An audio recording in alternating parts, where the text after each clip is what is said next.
Art Linkletter and the Kids. Join us for 15 minutes of unrehearsed, unpredictable fun with children. With the Pied Piper of TV and radio, the people are funny man, Art Linkletter. Hello there. I've been talking to people on radio and television for 19 years, and I found that the most interesting and the best interviews are with ladies over 80 and with children under 10. And for the same reason, they tell you the truth. Without fear or favor, they answer any question you want to know.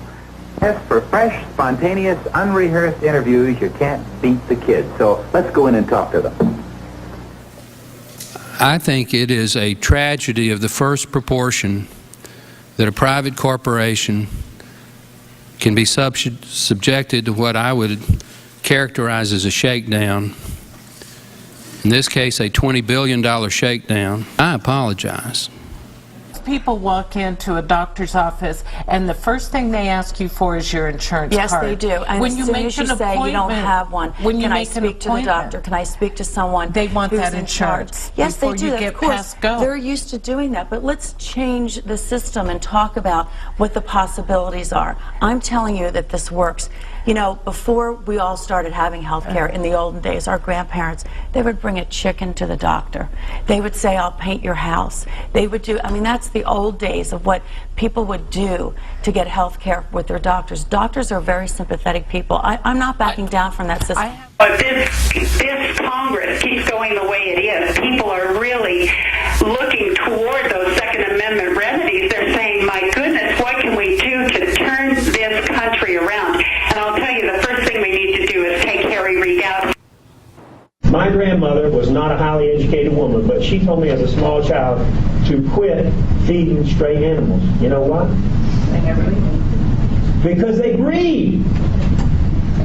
You're facilitating the problem. If you give an animal or a person ample food supply, they will reproduce.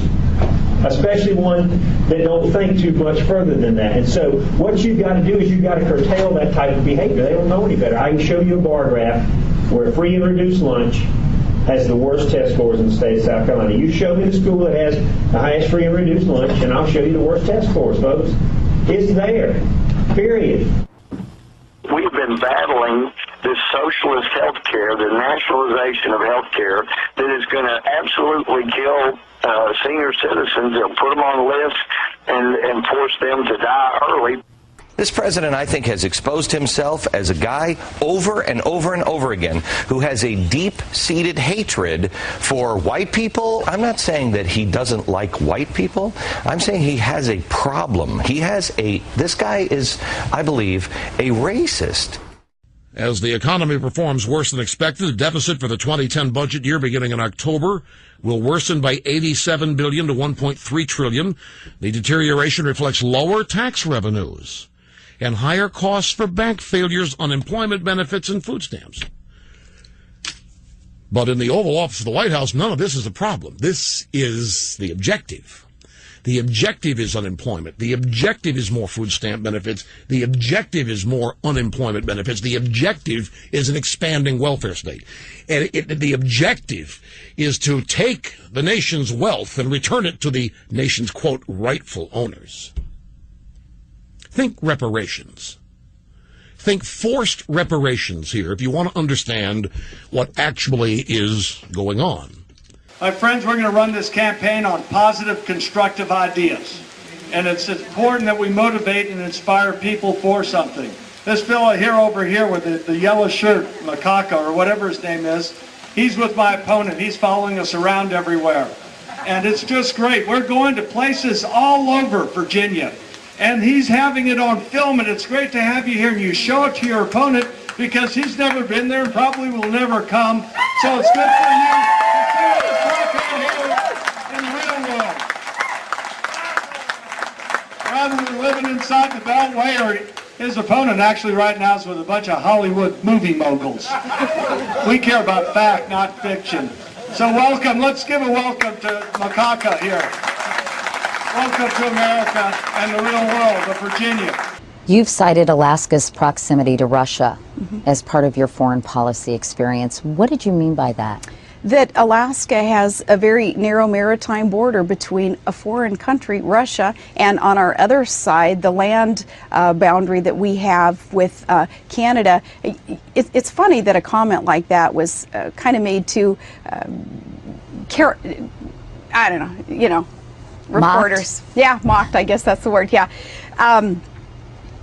Well, explain to me why that enhances your foreign policy credentials. Well, it certainly does, because our next door neighbors are foreign countries. They're in the state that I am the executive of. And have you ever been Russia. Involved with any negotiations, for example, with the Russians? We have trade missions back and forth. We do. It's very important when you consider even national security issues with Russia, as Putin rears his head and comes into the airspace of the United States of America. Where do they go?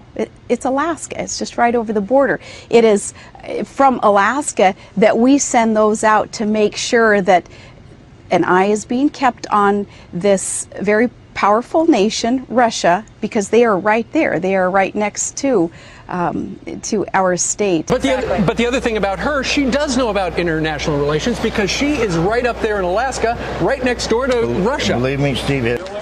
Barack Obama, at a very young age, from like age 1 to 6, was with Islamic. Is he a terrorist? You want a soundbite? I just want to know if you think he's a terrorist. Do you think he's a terrorist? I think he's a one-man terrorist cell. He's a terrorist? He's got the bloodlines. What does that mean? Just think about it. Look at the name. So you do think he's a terrorist? I didn't say that, but I think he is. You do? Why? He's got the connection. Because look at his name. Okay. When did you first hear of Obama? 4 years ago. Was that when he was developing Acorn, or was that... What do you know about Acorn? I know that it propagated low-income housing to people that couldn't afford it in the Chicago area. Here comes the Obama band. When's the first time you heard of Acorn? Today. When is the first time you heard of Obama? I'm asking you guys, when is the first Maybe time the you heard? first time you heard of Obama. 4 years ago. Exactly, sir. Your point right there. Sarah. Before we ever heard of Obama. When did you first hear of Obama? Maybe 2 years ago, a flash on CNN. So you heard of Sarah Palin 2 years ago, too? Actually, 3 years ago. Really? Yes, really. Refuse his questions unless he offers them in writing to you. I think you're stupid. Why, sir?